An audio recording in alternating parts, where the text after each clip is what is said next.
grande mercê aos olhos de Faraó, de maneira que ele deu por mulher a irmã de sua mulher, a irmã de Táfnis, a rainha. E a irmã de Táfnis lhe deu seu filho Genubate, o qual Táfnis criou na casa de Faraó. E Genubate estava na casa de Faraó, entre os filhos de Faraó. Ouvindo, pois, Hadade no Egito que Davi adormecera com seus pais e que Joabe, chefe do exército, era morto, disse Hadade a Faraó: despede-me para que vá na minha terra. Porém Faraó lhe disse: pois que te falta comigo, que procuras partir para a tua terra? E disse ele: nada, mas todavia despede-me. Também Deus lhe levantou outro adversário, a Rezon, filho de Eliada, que tinha fugido de seu senhor Hadadezer, rei de Zobar, contra quem também ajuntou homens e foi capitão de esquadrão quando Davi os matou, e indo-se para Damasco, habitaram ali e reinaram em Damasco. E foi adversário de Israel por todos os dias de Salomão, e isso além do mal que Hadade fazia, porque detestava Israel e reinava sobre a Síria. Até Jeroboão, filho de Nebate, efraimita de Zereda, servo de Salomão, cuja mãe era mulher viúva, por nome Zerua, também levantou a mão contra o rei. E esta foi a causa porque levantou a mão contra o rei. Salomão tinha edificado a Milo e cerrou as aberturas da cidade de Davi, seu pai. E o homem, Jeroboão, era varão valente, vendo Salomão a esse jovem, que era laborioso, pôs sobre todo o cargo da casa de José. Sucedeu, pois, naquele tempo que, saindo Jeroboão de Jerusalém, o encontrou o profeta Aías, o silonita, no caminho, e ele se tinha vestido de uma veste nova. E sós estavam os dois no campo. E Aías pegou na veste nova que sobre si tinha e a rasgou em 12 pedaços. E disse a Jeroboão: toma para ti os 10 pedaços, porque assim diz o Senhor Deus de Israel: eis que rasgarei o reino da mão de Salomão, e a ti darei as 10 tribos. Porém ele terá uma tribo por amor de Davi meu servo, e por amor de Jerusalém, a cidade que elegi, de todas as tribos de Israel. Querido Deus e Pai que está nos céus, Senhor, nós louvamos o teu nome e agradecemos a ti pela tua santa palavra, Senhor. Muito obrigado, Senhor Deus. Pedimos a ti que tu venhas ministrar ao nosso coração, trazendo-nos, ó Pai, verdades bíblicas para que possamos aplicar às nossas vidas. Em nome de Jesus, que o teu Espírito Santo possa jogar luz em nossa mente, aquecer os nossos corações, para que possamos compreender, aplicar e obedecer as tuas santas palavras, o teu ensino para as nossas vidas. É em nome de Jesus que te oramos e desde já te agradecemos. Amém e amém. Queridos irmãos e irmãs, semana passada nós estivemos aqui reunidos, na terça-feira, e nós refletimos nos 13 versículos iniciais do capítulo 11.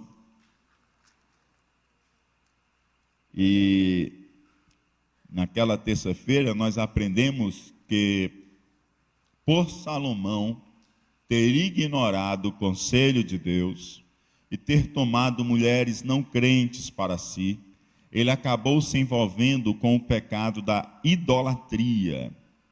E a idolatria teve um alto custo para Salomão.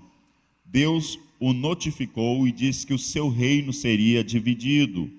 Mas, por amor a Davi, o pai de Salomão, que já estava morto, já estava no túmulo, Deus não faria essa divisão nos dias de Salomão, mas somente após a sua morte. Não em consideração a Salomão, mas em consideração a Davi, seu pai, que já não estava mais neste plano terrestre. Naquela oportunidade nós aprendemos sobre os males de nos colocarmos sobre um jugo desigual. Aprendemos também sobre o cuidado que devemos ter com o vulgo. Aprendemos também que nada neste mundo tem valor quando Deus não tem prazer em nós. Qualquer brilho nesta terra será ofuscado se Deus não tiver prazer em nossa vida. E também que um passado de glória e de um relacionamento com Deus não nos isenta de desviar dos caminhos de Deus, como alguns querem ensinar nos nossos dias. Salomão teve um encontro, Deus apareceu a ele 2 vezes, mas o seu coração se perverteu e ele se desviou do caminho do Senhor. Também aprendemos que Deus não admite de modo algum a idolatria e que é impossível ser politicamente correto e biblicamente correto, porque quem é biblicamente correto não tem nada de politicamente correto. Por isso Cristo foi tão odiado e seus discípulos também receberam a promessa de que seriam odiados e perseguidos. E que Deus honra os seus servos mesmo depois de partirem dessa terra. Então, em suma, foi isso que nós estivemos aprendendo na terça-feira passada. Hoje, nós prosseguimos com o texto imediatamente após o que nós paramos na semana passada. Parece até que todo o juízo de Deus, por conta do pecado da multiplicação de mulheres e da idolatria que Salomão acabou praticando, se encerrou naquela palavra de juízo de Deus. Parece que naquela palavra de juízo de Deus, parece que o julgamento se encerra ali, né? A gente termina ali o verso 13 e parece pronto, aqui encerra-se o julgamento de Deus contra Salomão. Mas, queridos, as consequências do pecado, elas são bem mais graves do que a gente pode imaginar. A gente não tem compreensão do que é o pecado, da gravidade do pecado. Por mais que nós não detenhamos a refletir sobre a gravidade do pecado, nós nunca vamos alcançar a dimensão do pecado. O pecado é uma afronta contra Deus. Amém? É uma afronta contra Deus, é uma afronta contra a santidade de Deus. Deus, Ele é eterno. Deus, Ele é infinito. Portanto, qualquer afronta contra a santidade de Deus e contra um Deus infinito merece uma pena infinita. Amém? Por mais sutil que um pecado pode parecer, ele é uma afronta contra o eterno, contra um ser infinito. E sendo uma afronta contra o ser infinito, que é Deus, a punição contra essa afronta, contra esse mal, contra esse pecado, também ela é de natureza infinita. Por isso que aqueles que serão lançados no lago de fogo, eles passarão toda a eternidade, perdidos eternamente sem Deus. E passando toda a eternidade, ele ainda não consegue expurgar o seu pecado. Por quê? Porque o pecado é uma afronta a um ser infinito que é Deus. Amém? Às vezes a gente lida com o pecado como se ele não tivesse gravidade, como se fosse uma coisa de menos. Mas o pecado é tão grave que necessário foi que Deus enviasse o seu Filho, Jesus Cristo, o Deus que se faz homem, para morrer por nós, derramando o seu sangue na cruz, para que um sacrifício perfeito de um homem que é Deus e de um Deus que se faz homem, pudesse cobrir a infinitude da gravidade do nosso pecado. E aí sim, nos livrar do estado de perdição eterna no inferno, para vivermos em comunhão com Deus. Portanto, o preço que é pago para poder nos remir do pecado, é o preço do Deus que se faz homem, anda em santidade e derrama o seu sangue para poder perdoar os nossos pecados. Então, quando nós vemos ali o juízo de Deus contra Salomão, olha, por conta que você deixou-me a mim, e se virou para outros deuses, se envolveu com mulheres estranhas, edificou altares e cultuou a outros deuses, portanto eu vou rasgar o reino de ti, e vou dar a um outro, a um servo da tua casa. Mas por amor a Davi, meu servo, eu não apartarei o trono da casa de Davi, e por amor a Davi, meu servo, que já estava morto, amados, isso não vai acontecer nos teus dias, Salomão. Não tem nada a ver com a consideração de Deus com Salomão. Tem a ver com a consideração de Deus com Davi. E aí, quando a gente vê aquilo, a gente pensa o seguinte: poxa, então está resolvido. Já veio o julgamento de Deus contra a casa de Salomão. Já veio o julgamento de Deus contra o pecado de Salomão. Mas quando nós adentramos no versículo 14, que é o que nós acabamos de ler nesta noite, nós vimos que, na verdade, as consequências do pecado são bem maiores do que aquilo que a gente pode imaginar. Salomão não viu o reino ser dividido em seus dias. Embora ele teve que viver todos os dias restantes da sua vida com a amarga lembrança que ele não poderia passar para o seu descendente o reino com boas perspectivas. Embora o reino não foi dividido em seus dias, Salomão teve que lidar com os inimigos que se levantaram contra ele. Algo bem diferente de outros tempos do reinado de Salomão. Se você abrir a sua Bíblia em 1 Reis, capítulo 5, versículo 4, você vai perceber Salomão dando um testemunho do tempo de paz no seu reino. Salomão aqui andava com Deus, Salomão buscava a Deus, Salomão edificou um templo ao Senhor. Ele estava com o propósito de estar edificando aquele templo, estava andando com Deus, buscava o Senhor em oração. E o versículo 4 diz: porém agora o Senhor, meu Deus, me tem dado descanso de todos os lados, adversário não há, nem algum mal encontro. Diga assim: adversário não há. Quem está dizendo isso é Salomão. Ele diz: o Senhor, meu Deus, Ele tem me dado descanso. Adversário não há e nenhum mal eu encontro. Quando nós andamos com Deus, amados, tudo é diferente. É muito diferente a vida de um homem que anda com Deus. É muito diferente a vida de uma mulher que anda com Deus. É muito diferente, amados, a vida de uma pessoa que anda com Deus. Quando Salomão andava com Deus, ele disse: não há um adversário. Mas agora está tudo diferente, amados. Salomão seguiu por um caminho mau. Salomão não mais estava andando com Deus. Salomão abandona os caminhos de Deus e segue por um caminho em que o seu coração foi pervertido por conta daquelas mulheres, como aprendemos na terça-feira passada. Salomão se desvia de Deus. E aí o versículo 14 nos diz: levantou, pois, o Senhor a Salomão um adversário. Quem foi que levantou, amados?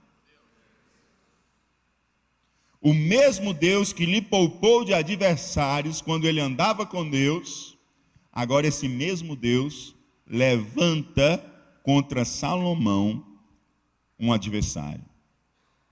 Haddad, o edomita. Versículo 23.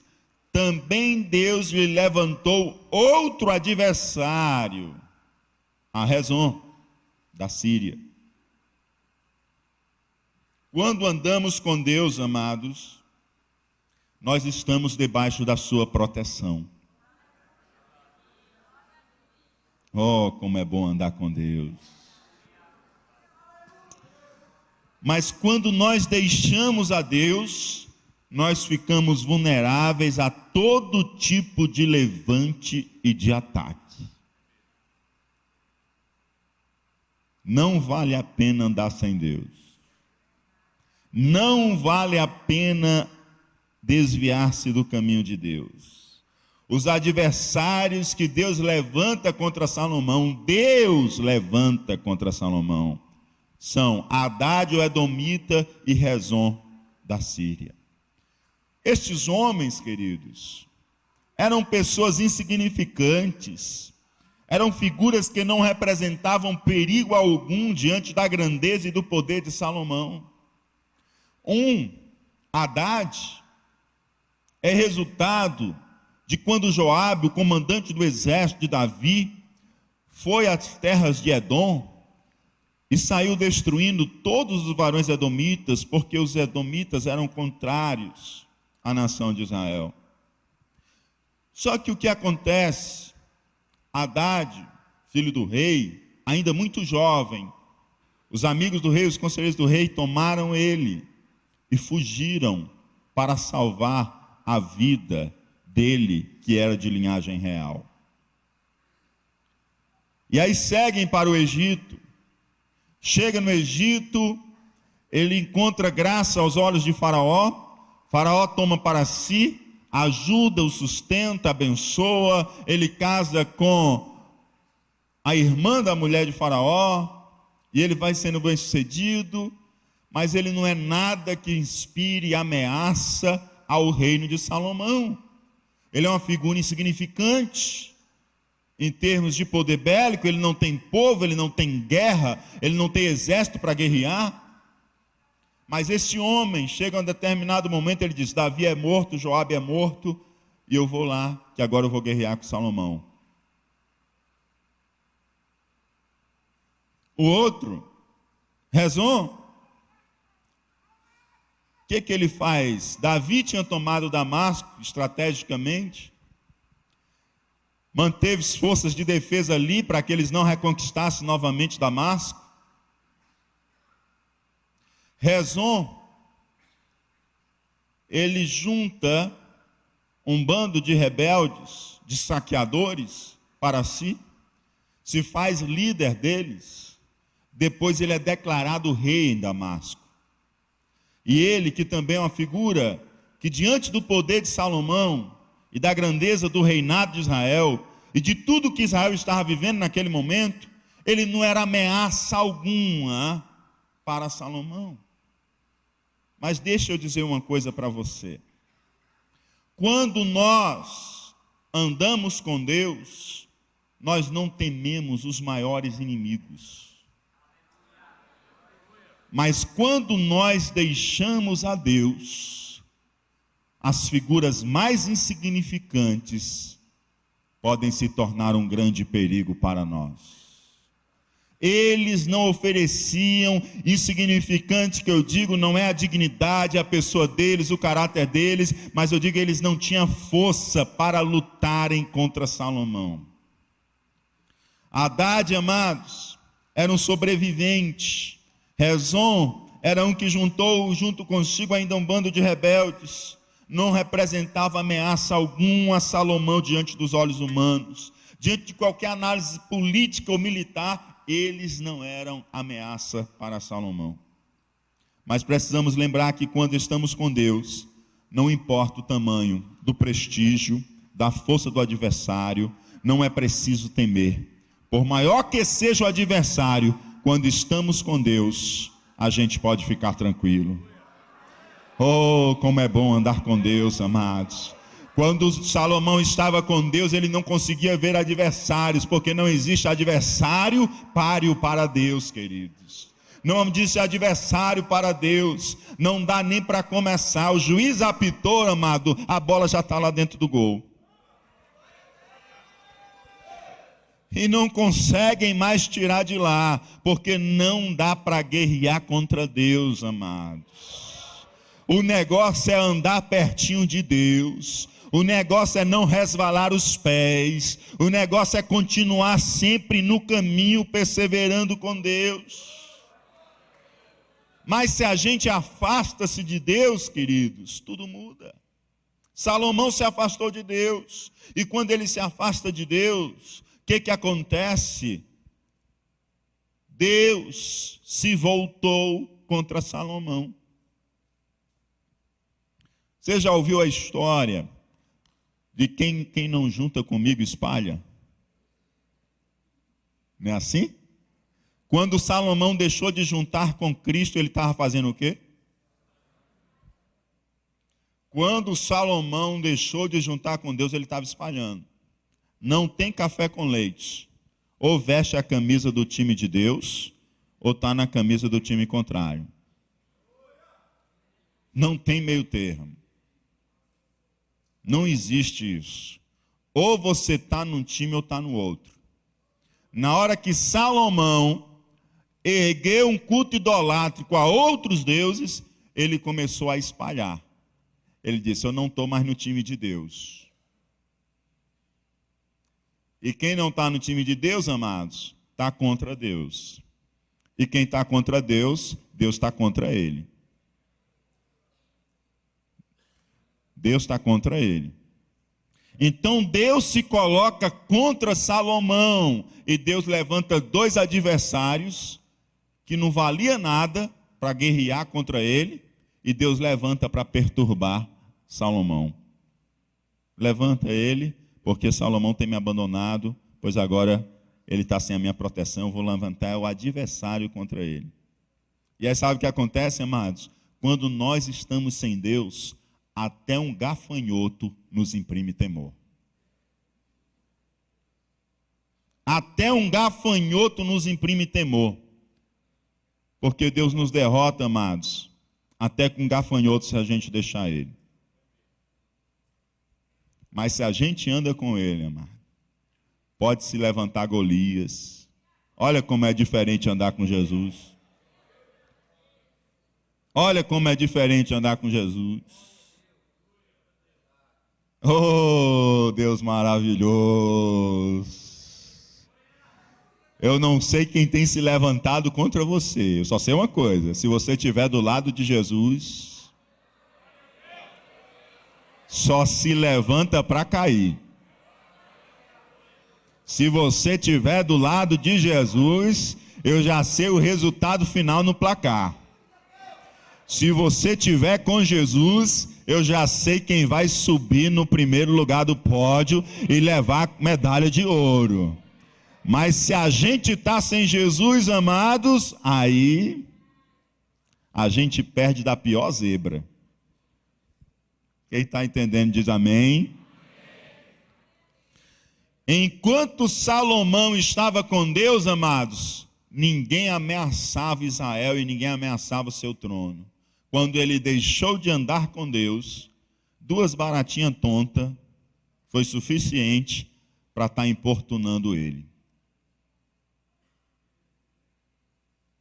Sabe o que Deus quer dizer para você? Deus está dizendo para você: ande comigo. Ande comigo. Que comigo você está debaixo da minha proteção. Oxalá cantere raci tere cantará. Não se amedronte com o que pode parecer gigante diante da tua presença, porque maior é o que está conosco do que o que está no mundo. Maior é o que está conosco do que o que está no mundo. Pode parecer assombroso, pode parecer gigante, pode parecer invencível, mas aquele que está com você, ele nunca perdeu batalha. Ele é general de guerra, ele é senhor dos exércitos, ele é vencedor, sempre vencedor. Ele é o vencedor de todas as guerras. Ninguém vence a ele. Ele é o Senhor Jeová.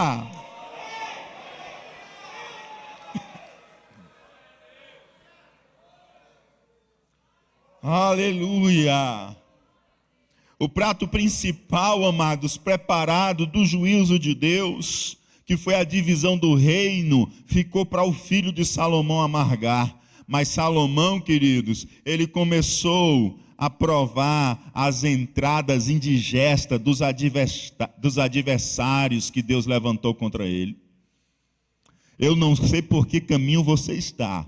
Eu só sei que cada um de nós podemos sair dessa noite andando pelo caminho certo.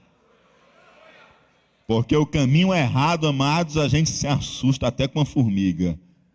Mas no caminho com Deus, a gente tem vitória até contra o máximo aí de exército bélico que possa se levantar contra nós. No tempo de Jesus, amados, os judeus e os edomitas, na pessoa de Herodes, ainda continuavam se arranhando. Em nossos dias, hoje, no palco da Síria, nós temos aí o Estado Islâmico, né? Haddad, edomita. Herodes, na época de Jesus, edomita, se arranhava com os judeus. Rezon, Síria, retomou de volta Damasco, o país que tinha sido conquistado por Davi. Hoje, o Estado Islâmico está fazendo desastres ali, né? Desde essa época, viu, amados? A palavra diz claramente, Rezon odiava Salomão e odiava a Israel.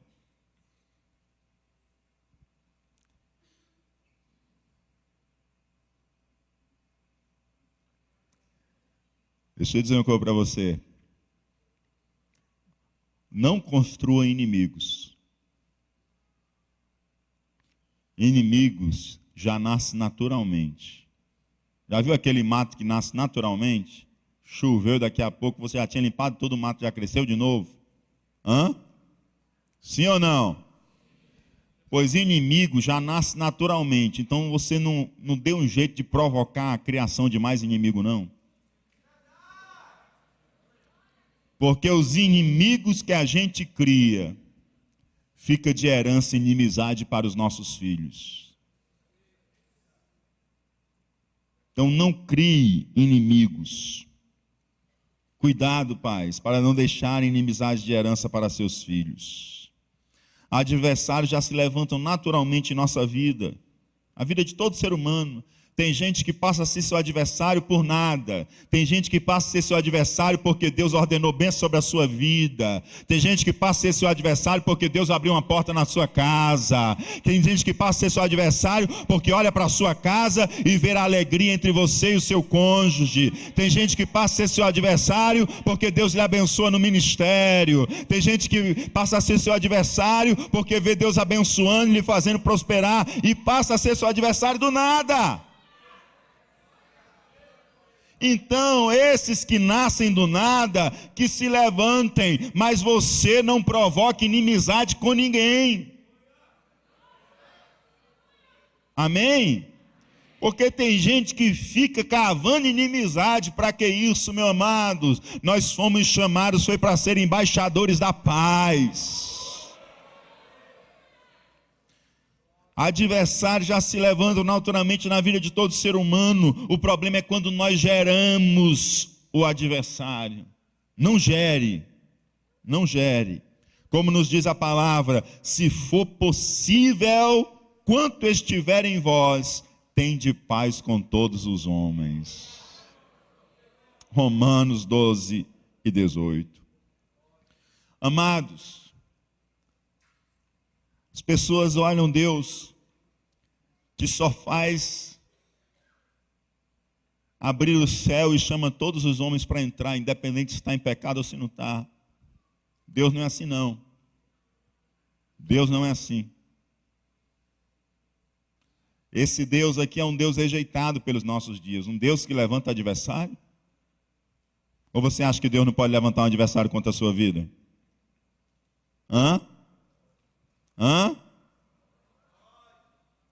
Ele pode. Você acha que Deus levantou um adversário contra Salomão para destruir Salomão? Não. Deus está indignado com Salomão, mas quando Deus levanta um adversário contra ele, é para trazer ele de volta para o caminho. Eu não sei, amado, se Deus tem levantado algum adversário contra a sua vida para trazer você de volta ao eixo. Eu só sei que o amor de Deus é tão grande que às vezes Ele levanta até adversário contra nós. Às vezes é uma tempestade financeira, às vezes é um colega de trabalho, às vezes é um colega da igreja, às vezes é dentro da nossa própria casa, mas Ele levanta às vezes só para trazer a gente de volta para o eixo, para o lugar certo, o lugar que Ele quer, porque Ele nos ama e Ele sabe que no outro caminho nós vamos cair na perdição.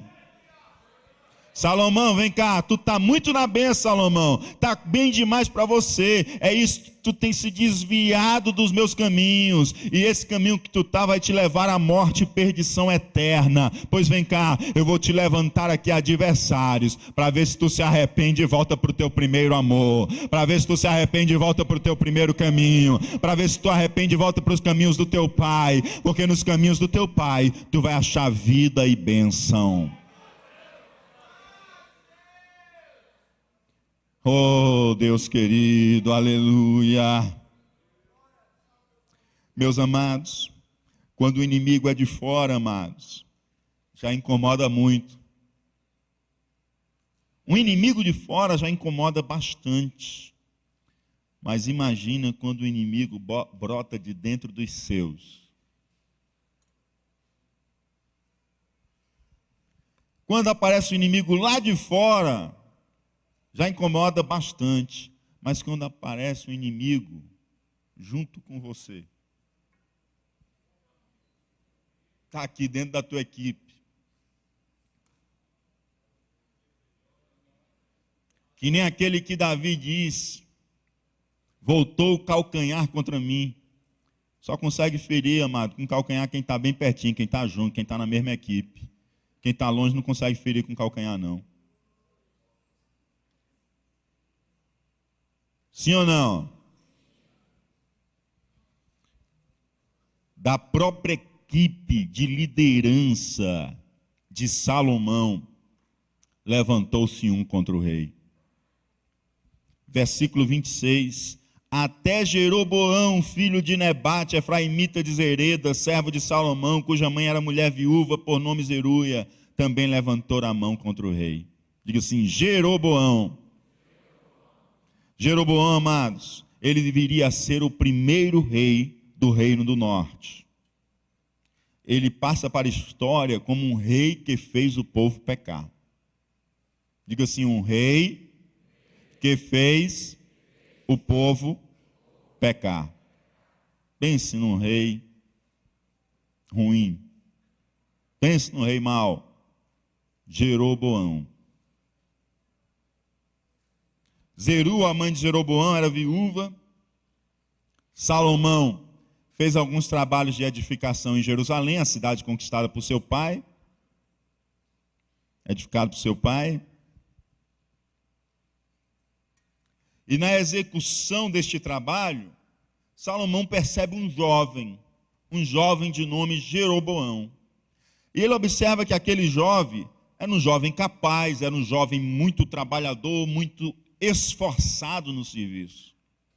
E Salomão observa e diz assim, chama aquele rapaz ali.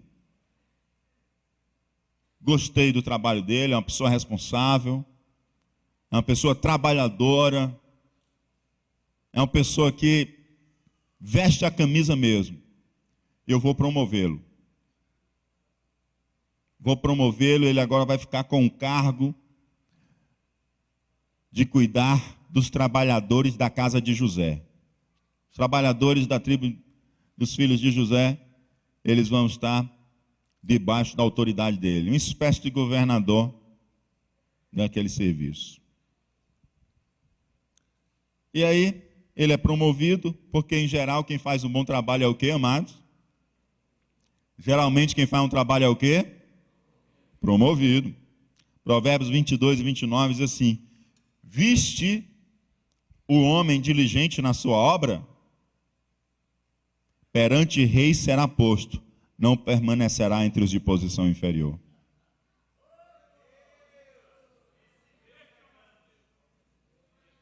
Você vê um homem diligente numa obra, amados, ele não vai ficar entre os medíocres, não.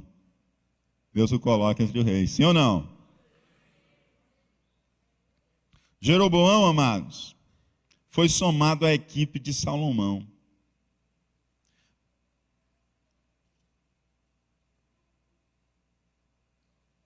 Mas deixa eu dizer uma coisa para você. Este homem que Salomão puxou para a equipe, para trabalhar com ele, ele deu uma função de confiança, de liderança. Este homem, ele viria a ser o primeiro rei do Reino do Norte. Este homem foi escolhido por Deus para reinar sobre 10 tribos. Quantas tribos tem Israel? Ele ia reinar sobre 10 tribos. Mas ele foi escolhido por Deus não por seu caráter ou por seu mérito.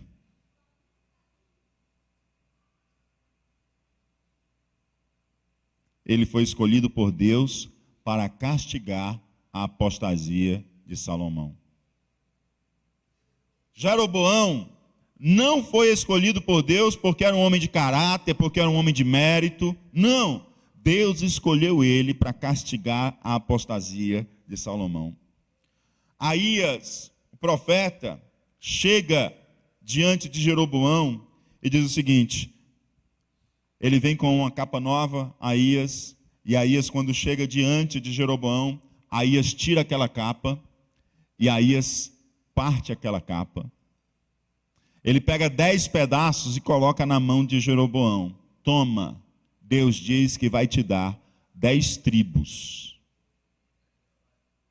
A outra tribo vai ficar ainda na casa de Davi, porque Deus não vai apagar a memória de Davi, porque Deus tem negócio com Davi e não vai se apagar a lâmpada da casa de Davi. E não se apagou, amados, porque os anos se passaram e Jesus, que é da linhagem de Davi, chegou. Ele é Rei dos Reis, Senhor dos Senhores. Aleluia. E aí o que acontece? Jeroboão toma conhecimento daquilo, de que ele vai reinar sobre as 10 tribos. Mas por que ele vai reinar sobre as 10 tribos? Porque, versículo 33, me deixaram e se encurvaram a Astarote, deusa dos Sidônios, a Quemos, Deus dos Moabitas, a Milcom, Deus dos filhos de Amon, e não andaram pelos meus caminhos para fazer o que parece retar os meus olhos, a saber, os meus estatutos e os meus juízos, como Davi, seu pai. Quero que você entenda bem isso que eu estou colocando agora. Jeroboão, ele recebe 10 tribos, não por seu caráter e não pelo seu mérito. Ele recebe essas 10 tribos como julgamento sobre a casa de Salomão. A apostasia de Salomão.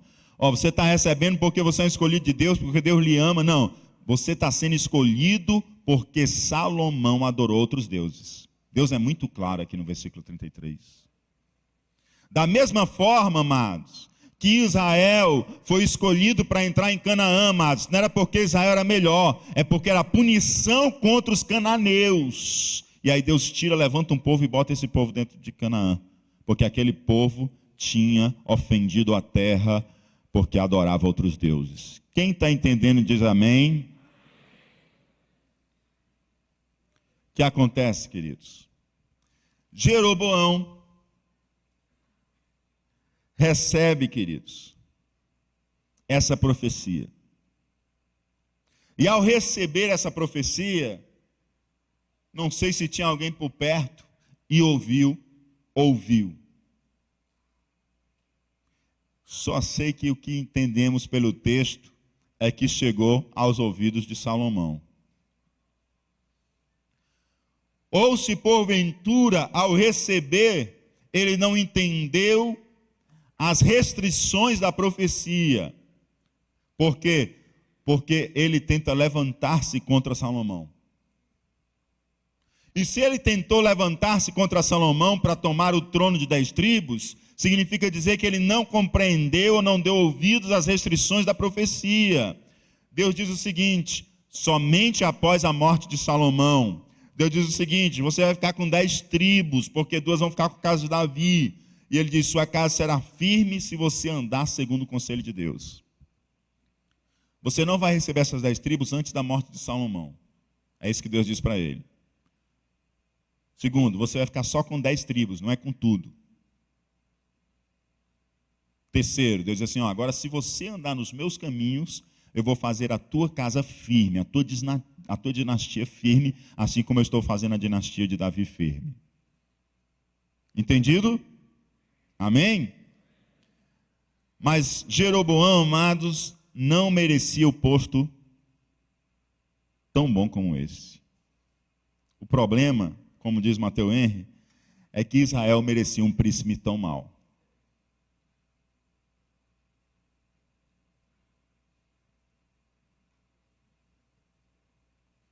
Israel merecia um príncipe tão mau.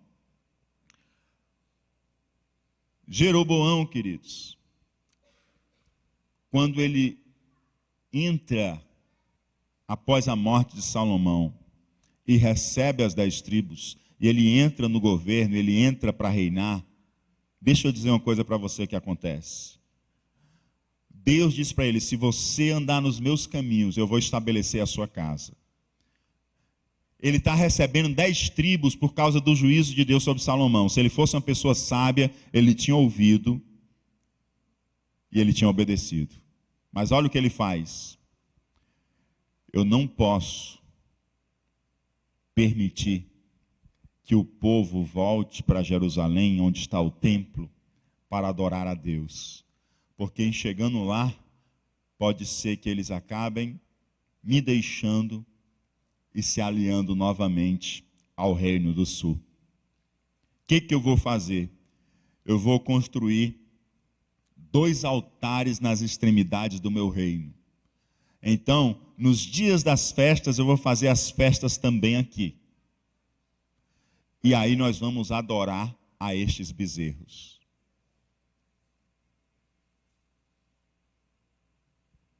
Meus amados, o reino do norte, que nasce por causa da idolatria de Salomão, ele começa em idolatria.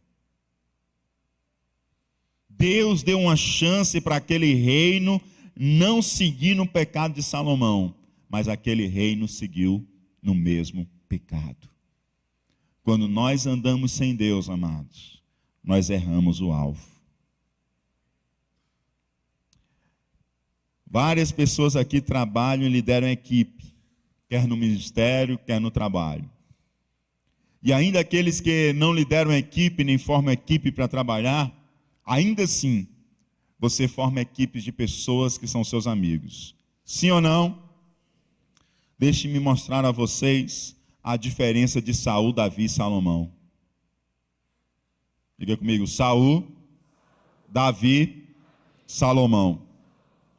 Eles tinham critérios diferentes para selecionar quem fazia parte da equipe deles. E eu quero que você aprenda isso nessa noite.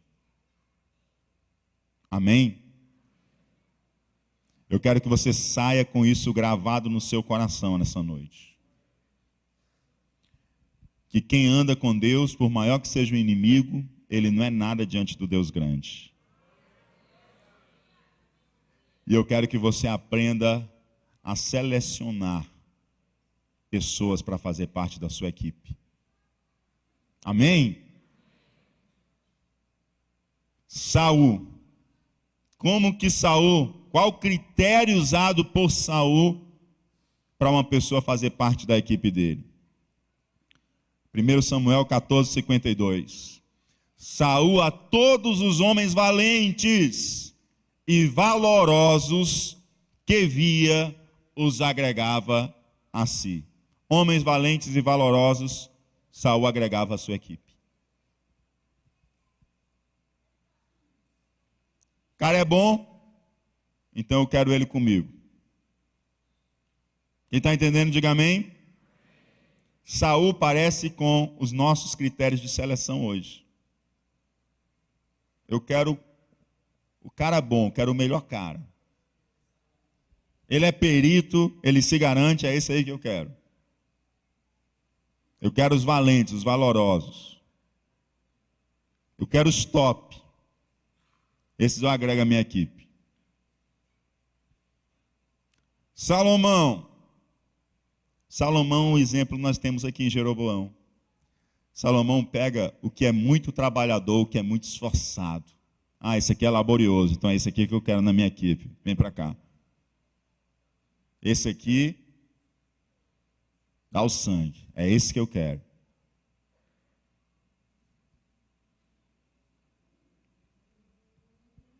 Agora eu quero dizer para vocês qual o critério usado por Davi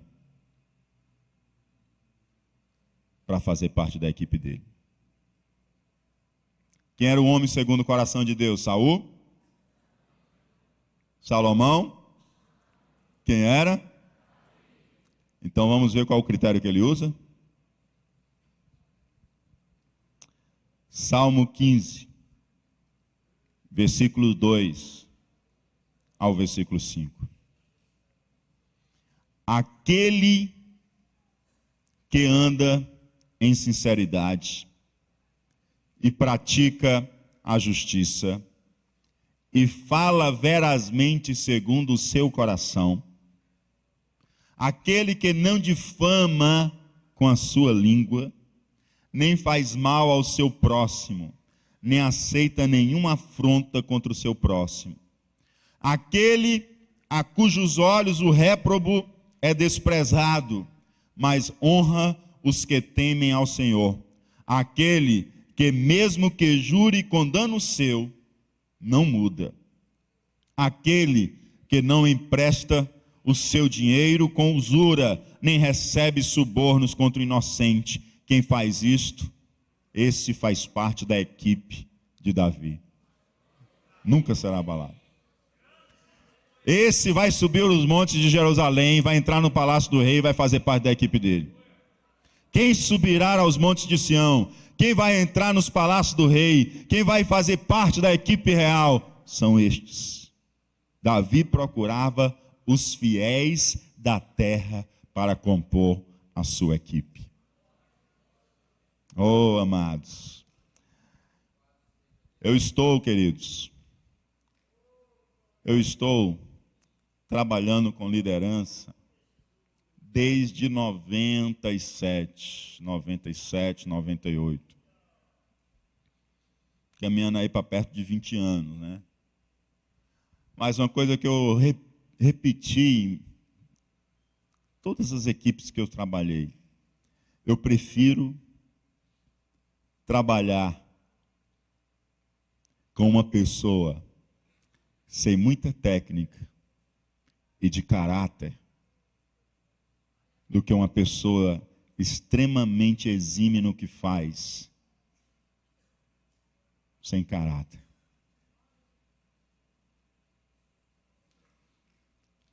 Porque é fácil ensinar a fazer, difícil é trabalhar o caráter. É melhor um professor que não sabe dar uma boa aula, mas tem uma boa vida. Uma vida boa, uma vida fiel, uma vida piedosa, do que um professor que dá uma excelente aula, mas não tem uma vida piedosa. Porque o professor que não sabe dar uma aula boa, ele pode, senta aqui, vamos aqui, deixa eu lhe ajudar. Vamos orar para Deus lhe capacitar mais. Sim ou não? Mas a pessoa que não tem caráter, como é que você vai trabalhar isso? Como é que você vai ensinar ela a ter caráter? Só o Espírito Santo de Deus para entrar e transformar. Sim ou não? Olha só a sabedoria de um homem segundo o coração de Deus. Ele não procura os tops, nem os esforçados. Ele procura os que são fiéis. Procure os que são fiéis para a sua equipe. Procure os que são fiéis para a sua amizade. Procure os que são fiéis para labutarem juntamente com você. Porque este foi o critério usado por um homem segundo o coração de Deus. Não importa, gente, tem muita gente pregando muito bem, amados, no Brasil afora.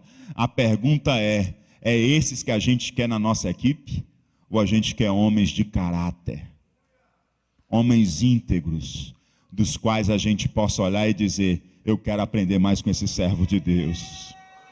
Eu quero aprender mais com esse servo de Deus. Eu vejo as marcas de Cristo na vida deste homem. Eu vejo as marcas de Cristo na vida desta mulher. Estes são os fiéis, amados. Estes são os fiéis. Davi procurava aqueles que desenvolviam uma vida de piedade. Davi procurava os piedosos. Davi procurava os que eram fiéis da terra para compor a sua equipe. Como diz Mateus Henry, Davi, quando via um homem piedoso, o promovia, pois Davi era um homem segundo o coração de Deus, e o Deus está com seus olhos voltados para os retos, os fiéis, os retos de coração.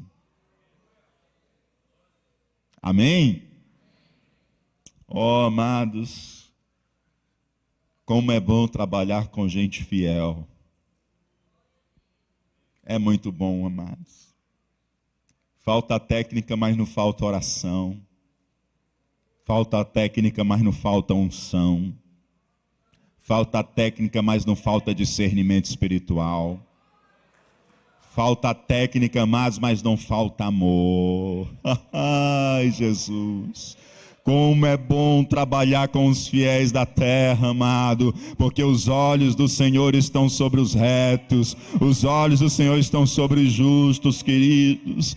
A gente precisa procurar homens assim, mulheres assim, que amem ao Senhor. E a técnica, depois a gente bota na sala de aula, depois a gente paga um professor e a pessoa cresce, daqui a pouco está fazendo melhor do que o outro, e ainda só em fazer com amor, com coração, com unção, amados, é muito melhor. É muito melhor. Deus está procurando fiéis, amados. Deus está procurando fiéis, pessoas piedosas, pessoas que tenham fidelidade para com Deus, pessoas que digam não para o mundo, pessoas que digam não para a idolatria, pessoas que digam assim: Senhor, eu quero andar contigo, eu quero andar contigo, me dar a tua mão que eu não quero andar só, Senhor, eu quero andar contigo. Estes são os fiéis, amados. Os fiéis tomam a mão do Senhor e dizem: eu vou contigo no teu caminho, e ainda que levante-se o pior adversário, eu não serei derrotado. Senhor, eu quero andar contigo porque eu sou fiel. Eu não vou levantar outro altar porque eu não sou fiel. Eu não vou virar a casaca. Eu não vou trocar de time. Eu vou continuar contigo, Senhor, porque eu sou dos fiéis. Eu sou daqueles que te amam. Eu sou daquele que quero subir o Monte Santo de Sião. Aleluia. Salomão, amados, com os seus erros, nos deixou preciosos ensinos. Ele nos deixou o ensino de seguirmos na contramão do que ele escolheu, que é a idolatria. Ele nos deixou o ensino de não abandonarmos o caminho do Senhor, mas de perseverarmos até o fim. Por fim, ele escreve um livro um livro muito, de humor muito baixo, mas ele diz o seguinte: faz tudo que vier nas tuas mãos a fazer, mas não esquece nunca que um dia Deus vai te chamar para prestar conta. Ele sabia muito bem o que ele estava falando. E os livros de Salomão fazem nos entender que ele compreendeu a vaidade e a bobagem que ele tinha feito, e que ele voltou para o caminho do Senhor. Ele teve tudo para aprender com seu pai, mas ele seguiu por um caminho errado. Eu e você temos tudo para aprender com o que Deus nos deixou revelado. Cabe só a mim e a você sabermos fazer aquilo que ele pede de nós. Fique em pé em nome de Jesus. Aleluia, Jesus.